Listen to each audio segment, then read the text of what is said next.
광주 서구의회가 일반 음식점에서도 춤을 출 수 있도록 허용하는 조례를 제정하려 하고 있습니다. 형평성 논란이 일고 있습니다. 판매 직원을 두지 않은 채 농산물을 판매하는 이른바 무인 로컬 푸드 판매점이 호응을 얻고 있습니다. 우리와 달리 돈을 내지 않고 농산물을 가져가는 소비자는 거의 없어 광주 전역으로 확대될 전망입니다. 로스쿨, 즉 법학전문대학원의 부정적인 측면이 최근 부각되면서 다시 논란의 대상이 되고 있습니다. 로스쿨 대학들은 부랴부랴 제도 개선에 나서고 있습니다. 5.18 36주년 기획보도, 오늘은 80년 5월 광주를 알리려다 숨진 이들과 이족들의 기구하면서도 비극적인 사연을 만나봅니다. 여러분 안녕하십니까? 일반 음식점에서도 춤을 출 수 있게 허용하는 내용의 조례안을 한 자치구 의회가 입법 예고했습니다. 당장 유흥업계가 반발하고 있습니다. 네, 세금 많이 내고 영업하는 우리는 뭐냐는 건데요. 형평성 논란이 일고 있습니다. 송정근 기자입니다. 광주의 한 감성주점에서 손님들이 춤을 추고 있습니다. 탁자 옆 공간은 물론 계단에까지 서서 몸을 흔듭니다. 일반 음식점으로 허가를 받은 이곳에서 이렇게 춤을 추는 행위는 불법입니다. 정부는 지난해 식품위생법을 고쳐 일반 음식점에서 춤을 추는 행위를 금지한 데 이어 2월부터는 단속도 하고 있습니다. 그런데 서구의회가 최근 일반 음식점 내 객석에서 손님들이 춤을 추는 것을 허용하겠다는 내용의 조례안을 입법 예고했습니다. 개정된 식품위생법에는 지자체가 조례로 춤을 추는 것을 허용하면 영업을 할 수 있다는 예외 조항이 포함돼 있습니다. 조례가 제정되지 않으면 70여 곳에 이르는 일반 음식점이 영업을 포기해야 할 상황이라는 주장입니다. 또 업장을 폐쇄하고 또 업종을 바꿔야 되는 이런 것들을 안타깝게 생각해서 이건 이미 제도적으로 뒷받침돼 있고 저희 관내에도 그런 업소들이 타 지역에 비해서 광주 광역시 따지다 보면 상대적으로 많은 편인데 당장 형평성 논란이 불거지고 있습니다. 단란주점이나 유흥주점들은 비슷한 영업을 하는 일반 음식점보다 세금을 많게는 4배 더 많이 내고 있다고 반발합니다.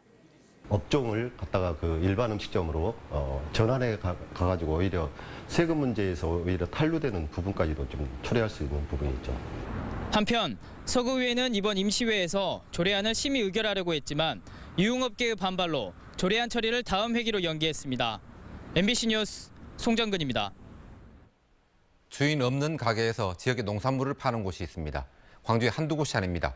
걱정이 없었던 건 아니라는데 의외로 반응이 좋고 수익도 괜찮다고 합니다. 이계상 기자입니다.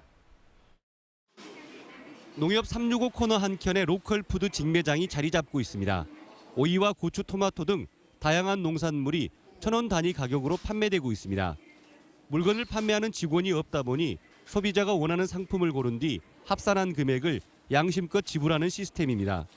시중 판매가보다 20-30%가량 저렴한 데다 신선도가 뛰어나서 소비자들의 만족도 역시 높습니다.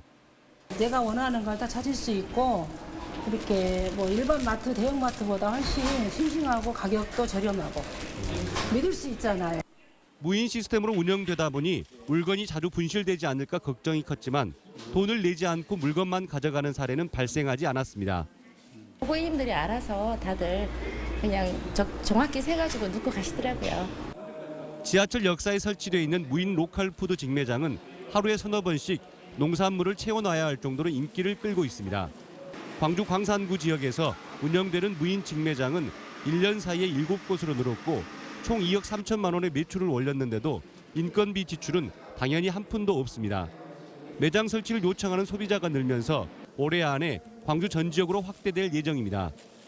서구라든가 또 뭐 북구라든가 이런 부분에서도 광주시 전역에 공급할 수 있는 그런 여력이 있다면 앞으로 추진해 나가겠습니다. 로컬푸드 직매장 운영을 통해서 발생한 수익금의 10%는 나눔문화재단을 통해 사회에 환원되고 있습니다. MBC 뉴스 이계상입니다. 로스쿨이냐 사법시험이냐, 법조인 양성재가 또 논란입니다. 현대판 음서재다, 금수저 코스다라는 로스쿨의 부정적인 면이 부각되면서 쟁점하고 있는데요. 예비 법조인들의 갈등과 혼란은 물론 사회적 논쟁도 가열되고 있습니다. 한신구 기자의 보도입니다. 지난 17일 실시된 법학 적성시험 설명회. 미래 법조인을 꿈꾸는 학생들이 로스쿨 입학 전형과 영역별 문제 유형 등을 꼼꼼히 살피고 있습니다. 현대판 음서재다, 금수저 코스다는 말들도 많지만 고시 낭인을 줄이고 국민에 대한 법률 서비스도 높인다는 장점 탓에 예비 법조인들의 관심이 높습니다. 선발을 과정에서 이제 전문가분들 그런 분들이 주시는 조언이라든지 혹은 뭐에 좀 더 집중해보라든지 그리고 좀 교육 과정 체계 같은 것도 좀. 지난 2009년 도입된 이후 전국 25개 로스쿨 대학의 평균 경쟁률은 5대1. 그렇지만 당초 내년에 폐지될 예정이던 사법시험의 존치 여부를 놓고 찬성과 반대 측이 팽팽히 맞서면서 사회적 논란은 물론 혼란이 가중되고 있습니다. 확실한 결론이 나지 않은 상태여서 사법고시와 로스쿨 가운데 어느 쪽을 준비해야 할지 고민도 큽니다. 수험생들의 입장에서 보면은 그 어떤 제도 같은 거가 확실하게 어떻게 나왔으면 참 좋겠습니다. 준비하는 입장에서 혼선을 안 갖기 때문이죠. 이런 상황에서 로스쿨 대학들은 서류 평가만으로 학생들을 뽑던 우선 선발 제도를 폐지하고 사립 11개 대학은 로스쿨의 등록금을 15% 낮추는 등 부정적인 인식 해소에 앞다퉈 나서고 있습니다. 사시 존치를 위한 법안은 이번 19대 국회에선 자동 폐기돼 물 건너갔지만 20대 국회 초에 다시 발의될 가능성이 커서 사회적 혼란은 상당 기간 불가피할 전망입니다. MBC 뉴스 한신구입니다. 더불어민주당의 초선 당선자 27명이 20대 국회 개원 전날인 오는 29일 진도 팽목항을 방문합니다. 이들은 4.16 가족협의회 그리고 특별조사위원 등과 함께 팽목항과 세월호 참사 해역을 찾아 희생자들을 추모하고 진상규명에 대한 의지와 계획을 밝힐 예정입니다. 박주선 의원은 국민의당 최고위원회의에서 백남기 농민의 경찰 물대포 사건에 대해서 20대 국회에서 야당과 공조해 특검을 추진하겠다고 밝혔습니다. 박 최고위원은 경찰의 물대포를 맞고 쓰러진 백남기 농민의 가족들이 강신명 경찰청장 등을 고발한 지 6개월이 지났지만 고발인 조사를 끝으로 수사가 전혀 진행되지 않고 있다며 이같이 밝혔습니다.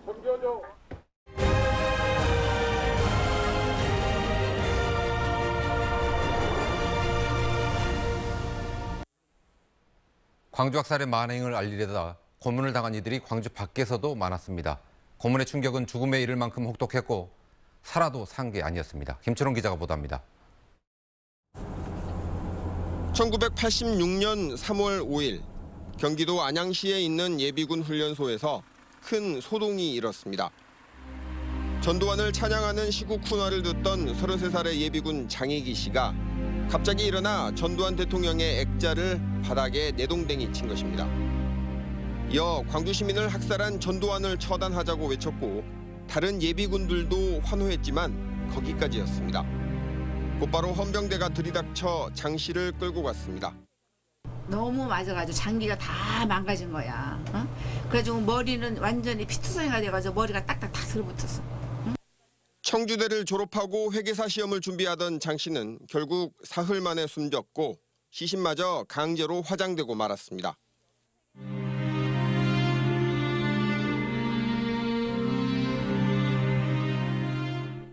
세상에 이거 젊은 사람을 갖다 이렇게 죽여놓고 또 이나마 벌써 날이 새우기 전에 빨리 지금 캄캄할 때 장례식장으로 이제 가게 막 의도를 하는 거야. 그래서 내가 옷이라도 입혀야 될 거 아니냐. 옷도 안 입히고 그냥 그대로 그 상태 그대로. 뭐 우리가 이야기해야 들어먹는 게 없어요. 경상북도 안동이 고향인 경희대생 이길상 씨 가족의 삶도 비극으로 점철되어 있습니다. 1980년 11월 광주 학살의 만행을 알리는 전단지를 뿌리다 붙잡혀 상상치 못할 고문을 당했습니다.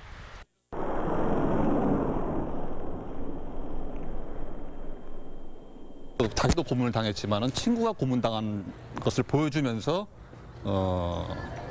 그 학생운동의 어떤 배우라든지 시위에 어떤 관련된 걸 갖다가 진술하라고 했답니다. 그래서 이길상 씨의 여동생도 학생운동에 투신했다 고문을 당했습니다. 이후 정신질환에 시달리던 누이 동생과 오빠는 차례로 투신해 숨지고 말았습니다.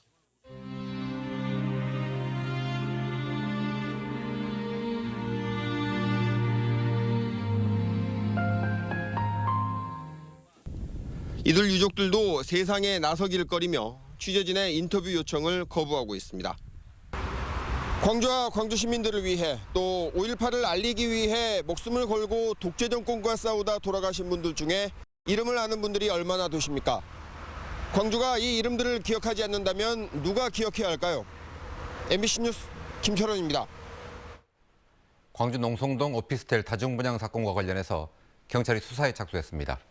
경찰은 분양 계약자들이 시행사 대표 2명을 처벌해달라는 내용의 고소장을 제출함에 따라서 정확한 피해 규모 파악에 나서는 한편 연락이 끊긴 시행사 대표의 신원 확보에 나섰습니다.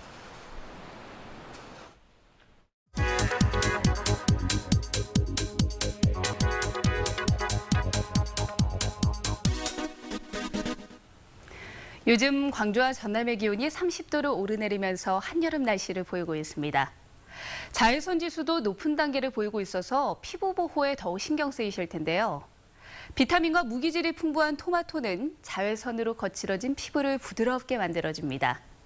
전남은 전국 토마토 재배 면적의 15%를 차지하고 있는데요. 맛이 좋기로도 이름이 나 있습니다. 토마토는 주로 생으로 먹거나 주스를 만들어서 먹는데 이 외에도 토마토를 이용해 만든 김치, 그리고 토마토를 넣은 약밥과 비빔국수 등 다양한 방법으로 먹을 수가 있습니다. 그리고 참다래도 피부 보호에 아주 좋다고 하는데요. 전남은 전국 재배 면적의 60%를 차지할 정도로 참다래 주산지입니다. 비타민C가 풍부한 참다래는 그을린 피부 손상을 막아주고요. 그리고 잡티와 기미에도 예방에 아주 효과적이라고 합니다. 선크림이나 양산 등으로 자외선을 차단하고 비타민이 풍부한 채소와 과일을 많이 먹는 것, 여름철 피부 건강을 지키는 비결이 아닐까요? 카드뉴스였습니다.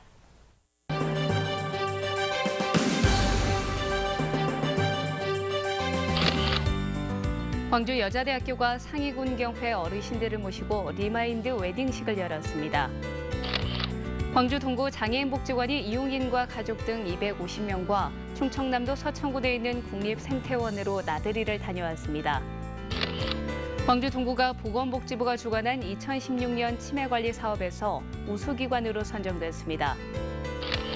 광주 광산구가 2016 재난대응 안전 한국훈련의 하나로 평동역에서 화생방 테러 대응 훈련을 했습니다.